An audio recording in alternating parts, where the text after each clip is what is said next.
August 2, 1941. Detroit, Michigan. It's inside Packard Motorcar Company's massive East Grand Boulevard plant. Two engines thundered to life on the test stands. The workers watching froze. Case's note was familiar, the scream unmistakable. The sound legendary. But these weren't British-built, Merlins crafted by hand in quiet English workshops. These were American-built power plants, forged on Detroit assembly lines by engineers who had spent almost a year rewriting, rethinking, and reinventing every single one of the Merlin's 14,000 precision parts. What no one in that room could see, at least not yet, was the secret that made this moment historic. Hidden inside those engines were American changes so precise, so daring, and so quietly revolutionary that they would transform an already brilliant British design into the heart of the most effective high-altitude fighter the United States would ever fly. The bearings were new, the tolerances were tighter, the metallurgy was improved. Even the British Whitworth bolt threads had been recreated from scratch with American machinery operating at a level of precision Detroit had never attempted before. And because of that miracle of engineering, those engines would soon fit under the long nose of the P-51 Mustang.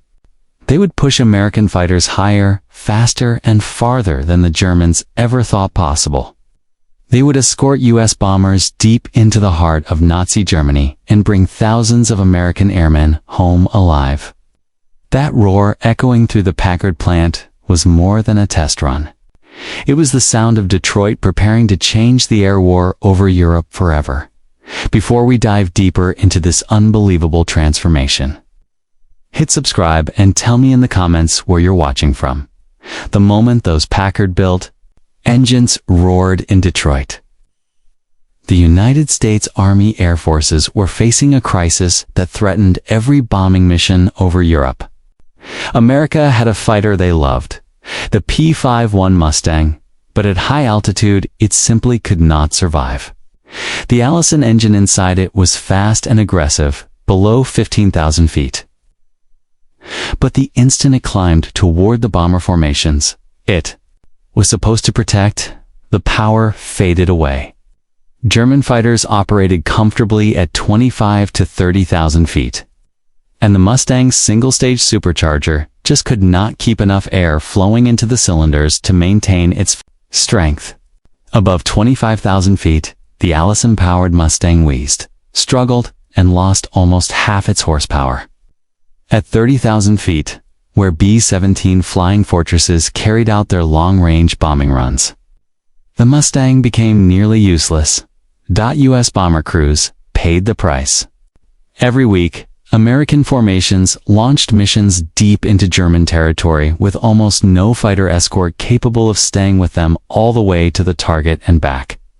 The Luftwaffe understood the weakness immediately. Their fighters climbed high, waited above the formation, and tore into the Americans from a position the Mustang could never reach in time. Losses grew so heavy that bomber groups sometimes returned with half their aircraft missing. The United States urgently needed a fighter that could fight on equal terms with the enemy at altitude. Across the Atlantic, Britain already had an answer. The Rolls-Royce Merlin engine-powered Spitfires and Hurricanes to heights the Allison could not dream of. It was a masterpiece of engineering. But it was also a piece of handcrafted art that Britain could not build in the quantities America required. The Allies did not need a new fighter. They needed a new heart for the one they already had. And only American industry had the power to make it happen. But turning the British Merlin into the engine America needed was far more complicated than just shipping blueprints across the Atlantic. When Rolls-Royce engineers arrived in Detroit with crates full of parts and drawings, they brought with them a century of British engineering philosophy built on craftsmanship, hand-fitting, and individualized precision. Packard's engineers took one look at the documents and realized they were standing at the base of a mountain unlike anything they had climbed before. Each Merlin contained 14,000 parts, and thousands of those parts relied on tolerances. So exact that British craftsmen filed, adjusted, and blended individual components until everything matched perfectly. That approach worked beautifully in Derby and Crewe, but it was completely incompatible with American mass production. Detroit could build engines by the thousands, but only if every single piece was interchangeable. A connecting rod from engine number 1 had to fit into engine number 5,000 without a single stroke of a file. The first challenge was the measurement system. Britain used its own version of imperial units, which did not align cleanly with American standards. Converting every specification required more than translating inches and thousands. Packard engineers had to interpret the intent behind each measurement. They needed to understand why a clearance existed, what the component experienced during operation, and how tight the tolerance could be pushed without compromising performance. If they got even one dimension wrong, the engine would lose power or fail catastrophically. Then came the bolt threads. Every Merlin used the British Whitworth system, a design with a 55-degree angle and rounded roots that had never been part of American manufacturing. Packard could not simply replace those threads with US versions, 'cause that would break compatibility with British engines and spare parts. The only way forward was to recreate the British thread system perfectly with American tooling. Meant building custom taps, dies, gauges, and cutters. Then training machinists in a thread pattern none of them had ever used before. The engineering staff understood instantly that this alone would require an enormous investment. But there was no alternative. Interchangeability between British and American Merlins was non-negotiable. The deeper Packard studied the Merlin, the more impossible the job seemed. Rolls-Royce engineers built engines expecting craftsmen to adjust everything by hand. But Packard's factories were designed for precision repeatability, not human interpretation. The British team worried the Americans would not understand the finesse behind the Merlin's delicate craftsmanship. The Americans worried the British tolerances were too vague to scale. Tension grew as the two groups realized they were speaking almost different engineering languages. The British valued artistry. The Americans valued process. But Detroit had a secret weapon. Packard engineers were not simply mechanics. They were mathematicians, precision specialists, and problem solvers trained in the exacting world of luxury. Automotive design. They took the British blueprints and began rewriting them piece by piece. They created new drawings, established new tolerances, and developed new machining processes. The goal was not to change the Merlin. The goal was to build it exactly to British specifications without needing a single craftsman to adjust anything by hand. Early breakthroughs sparked confidence. Packard metallurgists discovered they could improve the bearings by switching to a silver-lead alloy with indium plating. This created a surface so smooth that the engine ran cooler and lasted longer. Other teams worked on the supercharger impellers, devising manufacturing techniques that produced perfectly balanced components at speeds exceeding 30,000 revolutions per minute. Instead of hand balancing each impeller, Packard engineered a process that created consistent precision straight from the machining centers, piece by piece. Detroit was learning how to transform British craftsmanship into American scalability. And with every improvement, every tightened tolerance, and every newly forged component, Packard moved one step closer to building the heart that would finally give the Mustang the power it desperately needed. By the spring of 1941, the mountain Packard had started climbing was beginning to take shape. What had once looked like a scattered collection of impossible tasks was now becoming a coordinated engineering assault. But the true test, the moment that would decide whether this transatlantic partnership would succeed or collapse, was still ahead. Packard had to prove not only that American factories could build a Merlin, but that they could build one better, stronger, and more consistent than any engine that had ever left Derby. And there would be no hand fitting, no gentle adjustments, and no excuse for even a single lost horsepower. Everything had to be perfect the moment each part came off the line. The British engineers looked on cautiously as Packard tackled the Merlin's most sacred component, the supercharger. This two-stage, two-speed system was the nerve center of the engine's high-altitude power, the magic that allowed British fighters to soar into the thin, cold air where German aircraft waited. Rolls-Royce craftsmen balanced each impeller by hand, listening to the tone as it spun, adjusting by tiny amounts until it reached flawless harmony. It was a process that relied entirely on human feel and experience. Packard had no intention of letting a single instinct-driven step onto their assembly line. They created new machining centers capable of carving impellers to tolerances within 0.010 of an inch. Then they designed dynamic balancing equipment that could test the impellers at operational speeds. Something Rolls-Royce had never attempted. The result was astonishing. Packard impellers were so uniform that they required almost no correction. The Americans had done what the British never thought possible. They removed craftsmanship from a component that had always demanded the touch of a master. Next came the cooling system. The Merlin's internal temperatures, especially near the supercharger, soared past 200 degrees Celsius. Rolls-Royce dealt with this through a labyrinth of coolant passages that had been carefully sculpted into the housings by expert metalworkers. Packard studied these castings, analyzed flow patterns, and realized they could improve coolant movement without altering performance. They redesigned the passages to flow more smoothly, allowing the same level of cooling but making the castings far easier to produce in high quantities. It was a subtle change, invisible to the eye, but it demonstrated Packard's philosophy. Nothing British was weakened, but everything American was made more efficient as the months passed. The British team stopped doubting and started marveling. They watched Packard redraw over 6,000 technical documents. They watched tolerance charts tighten. They watched gauges lock into precise repeatability. They watched Detroit transform an artisan engine into a masterpiece of industrial engineering. And then came the moment everyone had been waiting for.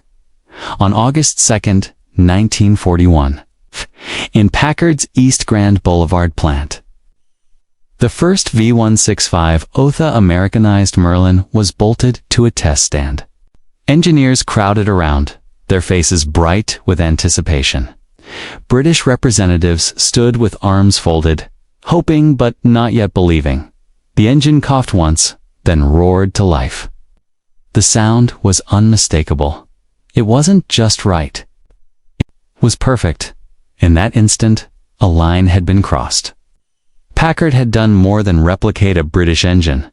They had proven that American mass production could meet and even exceed the standards of the most meticulous craftsmanship. And they had done it in less time than anyone believed possible. What no one fully understood that day was that this engine would not merely power aircraft, would rewrite America's role in the air war. The roar filling that Detroit factory was the beginning of a transformation that would give U.S. pilots the high-altitude superiority they had been desperate for. The Mustang was about to receive the heart it had always needed, and the sky's over. Europe would never be the same. The first combat missions of the Merlin-powered Mustang were more than just successful. They were a turning point that echoed across every Allied airfield in Europe. As soon as the P-51B began escorting American bomber streams, the effect was immediate and overwhelming. The German high-altitude traps that once shredded U.S. formations suddenly collapsed. Luftwaffe pilots climbed to their usual ambush points only to find the sky no longer empty. Instead, sleek American fighters were already there waiting. engines humming with full power at 30,000 feet, where the old Allison Mustangs used to falter. For months, the Germans relied on altitude superiority to dictate every engagement. Now the United States had erased that advantage with one mechanical breakthrough. American pilots were not just matching the enemy, they were outperforming them. The P-51B could climb faster, dive harder, and stay in the fight longer. Its endurance changed how missions unfolded. Before the Mustang arrived, German fighters simply waited for bomber escorts to turn back. Qaeda then attacked the exposed formations with brutal precision. With the Merlin engine, that window disappeared. On mission after mission, Luftwaffe squadrons tried to catch the bombers alone, only to find American fighters still overhead. P-51's chased enemy aircraft for miles, driving them away from the bombing corridors entirely. Captured German pilots described the shock of seeing Mustangs at altitudes they believed were safe. They admitted that the Americans had taken away their last reliable tactic. Without altitude dominance, the Luftwaffe was forced into direct fights against an aircraft that turned tighter, climbed better, and had pilots fresh with confidence. The psychological impact was enormous. Bomber crews, who once braced for the moment when escorts peeled away, now felt a rising surge of hope each time they saw those long-range fighters settle above the formation. Gunners stared out of their glass turrets and finally saw something besides enemy silhouettes. They saw American wings guarding them, circling them, flying with them all the way through the smoke and fire of the target zone and back out again. Morale soared. Crews who once expected 70% loss rates began to believe they might live long enough to finish their tours. Every mission that Mustangs completed safely brought more than bomb damage to Germany. It restored confidence to the U.S. Army Air Forces. The deep strike raids that had once been considered nearly suicidal now became essential tools of the American offensive.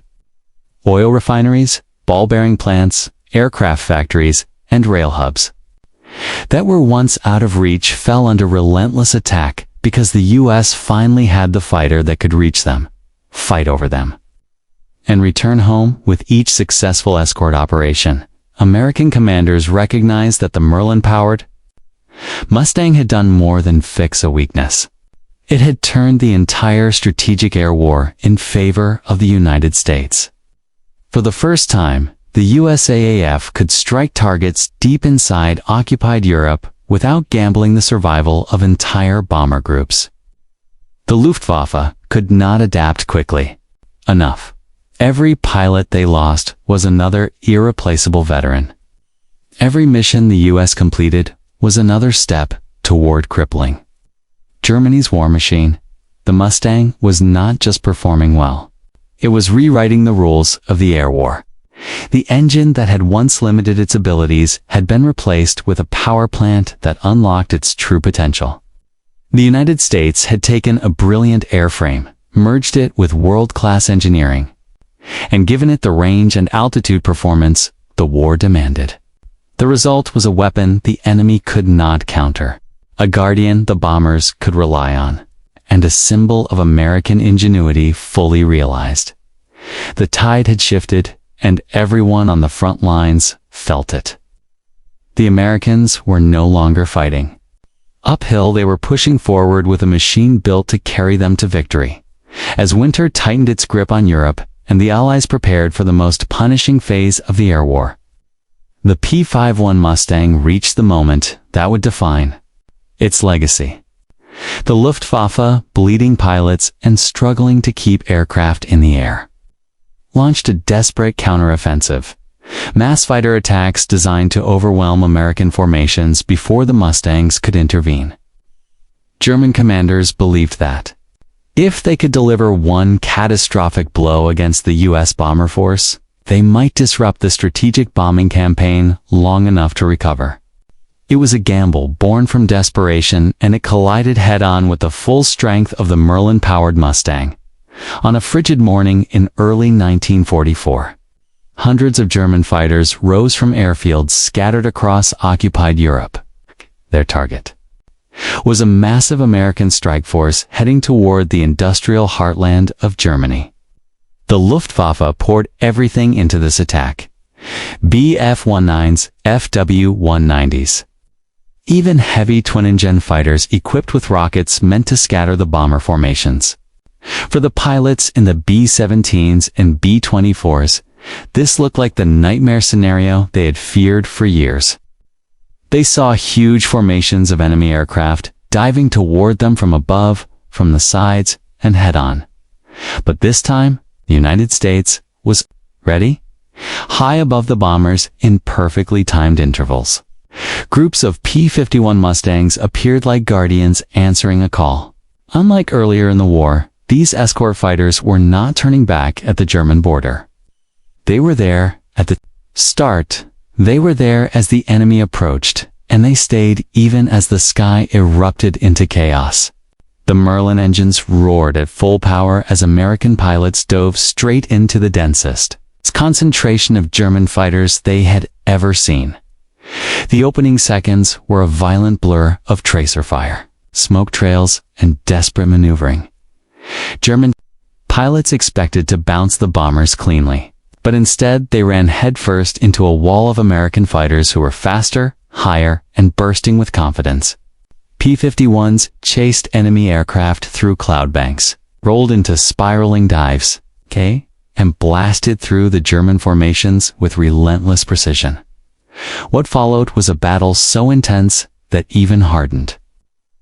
Veterans later described it as overwhelming.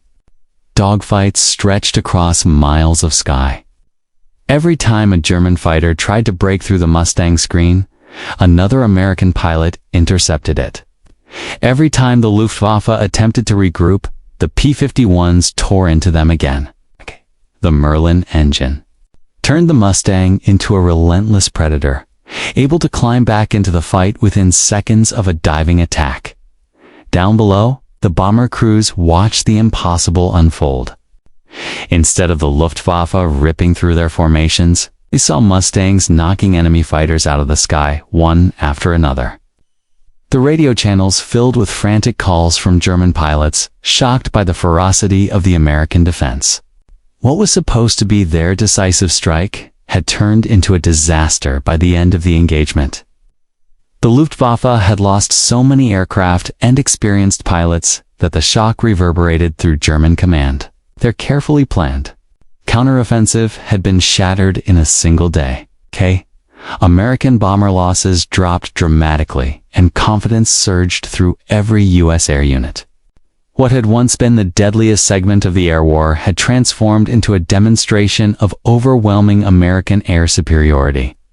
That day became one of the clearest proofs that the P-51 Mustang was more than an improvement. It was the turning point that crushed the Luftwaffe's ability to resist the Allied advance. The Mustang's triumph in this climactic battle marked the moment when Germany's last hopes in the air truly collapsed. The United States had seized total control of the skies, and nothing Germany could build, deploy, or imagine would ever change that again. Even after the Luftwaffe's disastrous defeat, the United States did not slow down. Victory in the skies was finally within reach, but the U.S. Army Air Forces knew that Germany would not collapse quietly. High Command understood that the enemy still had dangerous pockets of resistance, hidden airfields, and desperate plans. So the American strategy shifted from simply escorting bombers to aggressively hunting down the last remaining threats. Once again, the P-51 Mustang led the charge. Word of the Mustang's performance spread through every American airbase in Europe. Ground crews felt a new sense of urgency as they serviced the long-winged fighters. Pilots climbed into their cockpits with a confidence they had never known earlier in the war. The aircraft was no longer just a protector. It had become a weapon. That allowed the United States to press the attack anywhere, anytime. But with that power came new challenges. The Germans had been hit hard. Yet they were still capable of deadly counterstrikes, especially with their most skilled aces determined to fight to the last breath. In the weeks following the Great Aerial Clash, American intelligence detected unusual radio chatter and flight movements deeper inside Germany. Recon photos revealed scattered groups of fighters gathering near critical industrial corridors. It was clear that the Luftwaffe was preparing another attempt to disrupt the bomber offensive. Though they no longer had the numbers for a full-scale battle, they were planning to ambush American formations with small, concentrated groups of elite pilots. These aces had survived years of combat, and while their numbers were dwindling, their skill made them extremely dangerous. The Americans were not going to let them strike first. The USAAF launched a series of long-range fighter sweeps ahead of every major bombing mission. The Mustangs left early, flying far ahead of the bomber formations, probing deep into enemy airspace to eliminate any potential threat before the bombers even crossed the border. This tactic transformed the nature of the air war. Instead of waiting to react, the United States was now seizing the initiative on every mission. One morning, during one of these forward hunter sweeps, a squadron of P-51 Mustangs broke through cloud cover and found exactly what they were looking for: a cluster of German fighters scrambling to take off from a hidden forest airfield. The enemy pilots were some of the most experienced left in the Luftwaffe. Their aircraft lifted off one by one, each pilot hoping to strike at the bombers hours later. But fate had changed. The Mustangs descended like a storm. Their Merlin engines screamed as they attacked the enemy planes before they could even gain altitude. German pilots who once dominated air combat were suddenly fighting for survival seconds after lifting their wheels off the ground. The sky filled with twisting trails as aces tried to use every trick they had learned over years of war, but the Mustangs stayed locked on them. Even the most skilled German pilots could not escape the sheer performance of the P-51. This sudden clash became one of the most intense close-quarters fights of the campaign. German planes dove between trees, tried to climb into cloud banks, even attempted to flee at treetop height. But the Americans pressed every angle, striking with precision, and refusing to let any enemy aircraft slip away. By the time the battle ended, the forest was silent. The German formation shattered, and the Americans controlled every inch of the surrounding airspace. When U.S. bomber crews crossed into enemy territory hours later, they were astonished. The skies that once felt hostile and unpredictable were completely clear. Not a single German fighter rose to challenge them. It was as if the Luftwaffe had vanished. And for the first time in the war, many bomber crews realized the truth. The Mustangs weren't just escorting them anymore. They were clearing a path to victory long before the bombers arrived. This second rehook moment revealed something the world had never seen before: U.S. Air Force not just surviving but dominating every corner of the battlefield. The enemy was running out of time, out of aircraft, and out of hope. The Americans were closing in, and the Mustang was leading them straight into the final phase of the air war. The Mustang's relentless dominance in the skies now created a new strategic reality. German industrial centers were no longer merely targets; they were vulnerable, exposed, and increasingly undefended. The Packard Merlin engine had transformed the P-51 from a high-altitude liability into a precision escort fighter capable of accompanying bombers deep into the heart of the Reich. USAAF leadership recognized the profound change. Missions that once carried enormous risk now became calculated operations with a high probability of success.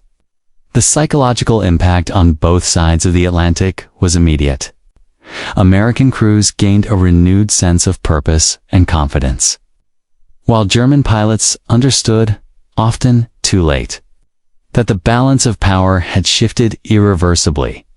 American mechanics and engineers in Europe worked tirelessly to maintain the Mustangs at peak performance.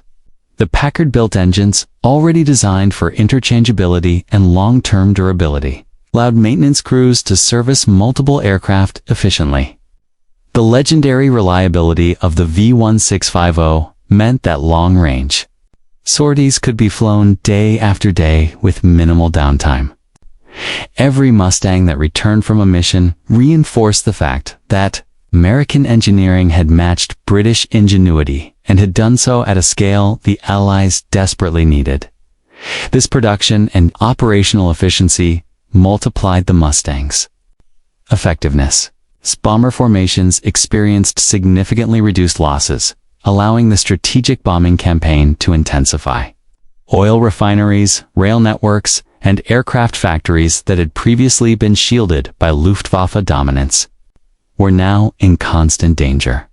The combination of American manufacturing speed and engineering precision meant that every new Mustang entering service immediately contributed to the relentless pressure on Germany's war infrastructure. The Luftwaffe, struggling to replace lost aircraft and pilots, found itself consistently outmaneuvered and outclassed. No longer could elite German aces dictate the tempo of engagements. Each encounter with a Mustang became a gamble where the odds were stacked heavily in favor of the Americans.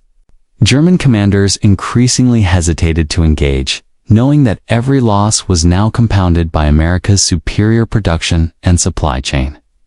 Across the European theater, the Mustang became synonymous with dominance, not just for its pilots, but for the Allied air campaign as a whole. Bomber crews knew that with a screen of P-51's, they could strike deeper into enemy territory than ever before. Strategic objectives that had once been considered nearly impossible were now achievable. The combination of altitude, speed, range, and firepower made possible by the Packard Merlin elevated the Mustang from a tactical tool to a strategic asset. By 1944, the impact of these aircraft was undeniable. American airmen could enter previously forbidden airspace, destroy key targets, and return home with unprecedented survival rates. The Merlin-powered Mustang had reshaped the very framework of aerial warfare, allowing the United States to project power in ways no other nation could achieve at the time. It's a successful integration of British innovation and American industrial genius had not only preserved lives, but also accelerated the collapse of German air defenses. This was more than a story of technological triumph. It was a story of strategic transformation. The Packard Merlin had elevated the P-51 Mustang into a symbol of American ingenuity, proving that mass production could complement, rather than compromise, precision engineering. The USAAF had gained more than engines. They had gained a decisive advantage that would carry them through the remainder of the war, tipping the scales firmly in favor of the Allies and leaving the Luftwaffe unable to respond effectively to America's aerial supremacy. The sky over Europe had changed forever. The Mustang, carrying the heartbeat of the Packard Merlin, had delivered a game-changing impact that would resonate through the final campaigns of World War II and beyond. When the war in Europe finally drew to a close, the impact of the Packard Merlin-powered Mustang was clear. Over 55,000 of these engines had rolled off Detroit assembly lines, more than all of Britain's Rolls-Royce factories combined. Each one had carried a Mustang and its pilot into battles that would define the air war. VA craft that had once been limited by altitude, range, and engine power now dominated the skies with a combination of speed, maneuverability, and high-altitude performance that German fighters could not match. The cumulative effect of these engines was staggering. Fewer bomber losses, faster strikes against key targets, and the eventual collapse of Germany's ability to defend its property, its B-zone airspace. But the legacy of the Packard Merlin extended far beyond the war. The principles developed in Detroit: precision, mass production, statistical process control, Custom tooling for exacting standards became the foundation of modern aerospace engineering. Every jet engine in Boeing and Airbus aircraft carries DNA from those techniques first applied to the Merlin. The silver lead bearings with indium plating, once an American innovation, influenced both post-war aviation and high-performance automotive engines. Even international thread standards trace their lineage back to the challenge of making British and American components interchangeable during the war. Surviving aircraft today continue to tell the story. Vintage P-51 Mustangs flying in air shows around the world roar with the unmistakable scream of the Packard Merlin. The Canadian Warplane Heritage Museum's Lancaster bomber still flies with 4 original Packard engines, a living testament to the ingenuity that changed the air war. At the Reno Air Races, modified P-51s equipped with Packard Merlins push over 3,800 horsepower, nearly 3 times the original output, thrilling crowds while honoring the precision engineering of a bygone era. The human side of the story is equally remarkable. Thousands of Detroit engineers, machinists, and line workers poured their skills into an impossible task, solving problems that no one else could. They had taken a British masterpiece of hand craftsmanship and translated it into a system that could scale to meet the demands of total war, without sacrificing performance or reliability. Their work saved lives, shortened campaigns, and shifted the balance of power in the skies. Even more profound was the philosophy behind the achievement. Packard did not discard Rolls-Royce innovation. They honored it, translated it into American industrial language, and amplified it through ingenuity. Tradition and progress worked together, proving that respect for engineering integrity could coexist with innovation and mass production. Every time a Mustang takes off or a Packard Merlin engine roars to life, it carries the echoes of that transformation. These engines were not just mechanical achievements, they were symbols of cooperation, problem-solving, and determination in the face of seemingly impossible challenges. The sound of a Merlin is the sound of American industry meeting a British blueprint and producing something that would alter the course of history. The Packard Merlin did not just power aircraft, it powered victory, innovation, and the enduring legacy of Allied engineering genius. The war was over, but the lessons endured, shaping the technology, strategy, and philosophy of generations to come. It was the triumph of 2 engineering worlds working together, and its echoes still dominate the skies today. The story of the Packard Merlin is a story of vision, innovation, and determination. It is the story of American engineers in Detroit, who took a British masterpiece and transformed it into a tool of unparalleled effectiveness in the air war over Europe. They solved problems that seemed mathematically impossible, respecting every ounce of Rolls-Royce engineering while applying American mass production genius to make engines faster, stronger, and more reliable. By the time the war ended, over 1,000 Packard-built Merlins had flown thousands of P-51 Mustangs into battle, escorting bombers, dominating enemy fighters, and reshaping the course of World War II. These engines were more than machines, they were lifelines for airmen, symbols of ingenuity and proof that precision and scale could coexist. Every crankshaft, every bearing, every perfectly threaded bolt told a story of collaboration and uncompromising standards. Even today, decades after the last combat mission, the Packard Merlin lives on, in air shows, museums, and restoration projects. The roar of a Mustang's engine carries the legacy of American problem-solving, determination, and excellence. It reminds us that innovation is not just about creating something new, it's about understanding, translating, and amplifying what already works to meet challenges that history never imagined. So next time you hear the scream of a Mustang overhead, remember what made it possible. The hidden American heart that Detroit engineers poured into every Merlin engine.